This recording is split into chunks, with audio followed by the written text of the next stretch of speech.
কক্সবাজারের মহেশখালীর মাতারবাড়ি গভীর সমুদ্র বন্দর পরিদর্শন করেছেন প্রধানমন্ত্রী তারেক রহমান। মাতারবাড়ি কয়লাভিত্তিক বিদ্যুৎ প্রকল্প এবং মহেশখালী সমন্বিত উন্নয়ন কর্তৃপক্ষের কার্যক্রম পরিদর্শন করবেন তিনি। সেখান থেকে বেলা 12:30টায় হেলিকপ্টারে চট্টগ্রামের বাঁশখালীতে গিয়ে সাম্প্রতিক বন্যায় ক্ষতিগ্রস্তদের পুনর্বাসন কর্মসূচিতে অংশ নেবেন প্রধানমন্ত্রী। বন্যায় ক্ষতিগ্রস্ত 100 পরিবারের হাতে নতুন ঘরের চাবি তুলে দেওয়ার কথা রয়েছে তার। সন্ধ্যায় নগরীর একটি 5 তারকা হোটেলে চট্টগ্রাম বিএনপির সাংগঠনিক সভায় যোগ দেবেন তিনি।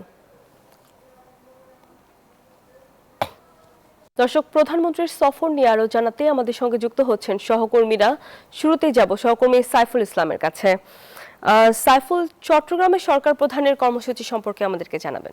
আপনাকে ধন্যবাদ। প্রধানমন্ত্রী তারেক রহমান কক্সবাজারের মাতারবাড়ি গভীর সমুদ্র বন্দর পরিদর্শন করেছেন, পাশাপাশি কয়লা বিদ্যুৎ যে বিদ্যুৎ প্রকল্প সেটি দেখেছেন এবং এরপরে কিন্তু প্রধানমন্ত্রী তারেক রহমান তিনি হেলিকপ্টার যোগে সরাসরি তিনি আসবেন চট্টগ্রামের বাঁশখালী উপজেলায় এবং এই বাঁশখালী উপজেলায় একটি জনসভার আয়োজন করা হয়েছে। এই জনসভায় প্রধানমন্ত্রী তারেক রহমান এই বাঁশখালী উপজেলায় বন্যায় ক্ষতিগ্রস্ত 100 জনের কাছে নতুন ঘরের চাবি তুলে দেবেন, পাশাপাশি 15 জন প্রতিবন্ধীকে তিনি আর্থিক সহায়তা প্রদান করবেন, পাশাপাশি অসংখ্য মানুষকে কিন্তু তিনি এই বন্যা যারা ক্ষতিগ্রস্ত তাদেরকে তিনি ত্রাণ সামগ্রী উপহার দেবেন।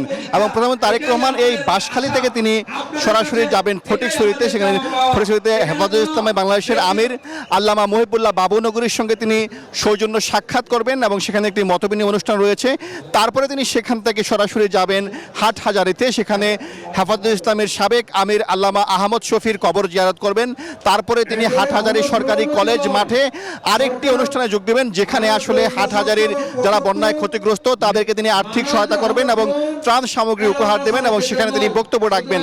এবং হাটহাজারীর সেই জনসভা শেষে প্রধানমন্ত্রী তারেক রহমান তিনি চট্টগ্রামের একটি 5 তারকা হোটেলে চট্টগ্রাম জেলা যারা বিএনপি নেতাকর্মী রয়েছেন তাদের সঙ্গে তিনি একটি মত বিনিময় সভা করবেন। সেই মত বিনিময় সভায় তিনি এই জেলার যে বিএনপির রাজনীতি সেই রাজনীতি সম্পর্কে অবহিত হবেন এবং তিনি নানা দিক নির্দেশনা দেবেন এবং সেখান থেকে তিনি শেষ করে তিনি আজকেই তিনি ঢাকার উদ্দেশ্যে রওনা করবেন। এবং আজকে আমি দেখেছি যে প্রধানমন্ত্রী তারেক রহমানের এই চট্টগ্রাম জেলা সফর ঘিরে কিন্তু 4টি উপজেলায় একটু উৎসবমুখর পরিবেশ রয়েছে এবং এই উপজেলাগুলোতে যারা বন্যায় ক্ষতিগ্রস্ত হয়েছিলেন তাদের সাথে কথা বলেছি।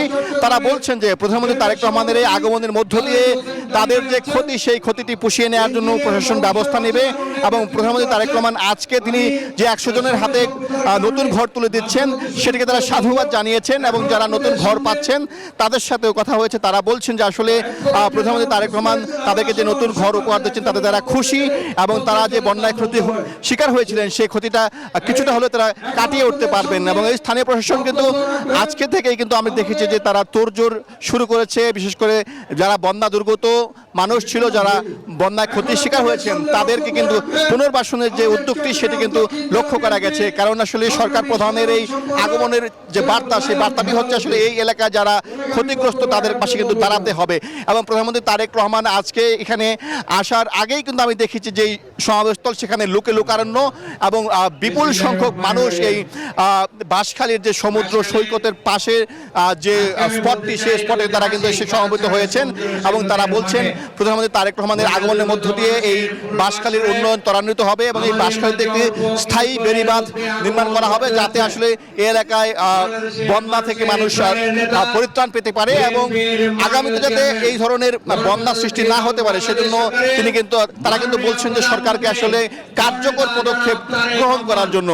তো আমাদের আরেকজন সহকর্মী রয়েছেন কক্সবাজারে ইরফান, আমরা সরাসরি এই মুহূর্তে তার সঙ্গে যুক্ত হচ্ছি। ইরফান, আপনি সকাল থেকেই কক্সবাজারে রয়েছেন, প্রধানমন্ত্রী তারেক রহমান ইতিমধ্যেই মাতারবাড়ি যে গভীর সমুদ্র বন্দর সেটি পরিদর্শন করেছেন, আপনার কাছে কি ধরনের তথ্য রয়েছে আমাদেরকে জানান। সাইফুল, ধন্যবাদ আপনাকে। আপনার কাছে চট্টগ্রামের সমাবেশের খবর শুনছিলাম। আমরা কিছুক্ষণ আগে প্রধানমন্ত্রী তারেক রহমান মাতারবাড়িতে এসে পৌঁছেছেন।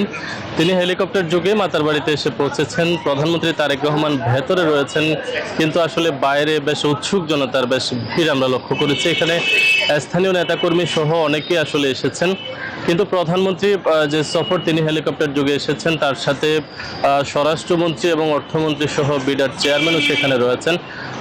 সেখানে আসলে আজকে প্রধানমন্ত্রী তারেক রহমান বেশ কিছু উন্নয়ন প্রকল্প সেখানে তিনি পরিদর্শন করেছেন। কিছুক্ষণ আগে সেখানকার যারা কর্মকর্তারা রয়েছেন তাদের সাথে তিনি একটি বৈঠকে মিলিত হয়েছেন এবং যে প্রয়োজনীয় দিক নির্দেশনা সেটি তিনি তাদেরকে দিচ্ছেন। বিশেষ করে কয়েকদিন আগে যে আসলে পুরো দেশ জুড়ে এখন পর্যন্ত যে অস্থিরতা চলছে গ্যাস সংকট, সেই গ্যাস সংকট আসলে মোকাবেলায় মাতারবাড়িতে যে এলএনজি টার্মিনাল রয়েছে সেটি যাতে সচল থাকে এবং দেশের একমাত্র গভীর যে সমুদ্র বন্দর সেটি যাতে আরও বেশি অর্থনীতির অবদান রাখতে পারে, সে ধরনের আসলে দিক নির্দেশনা তিনি দিচ্ছেন।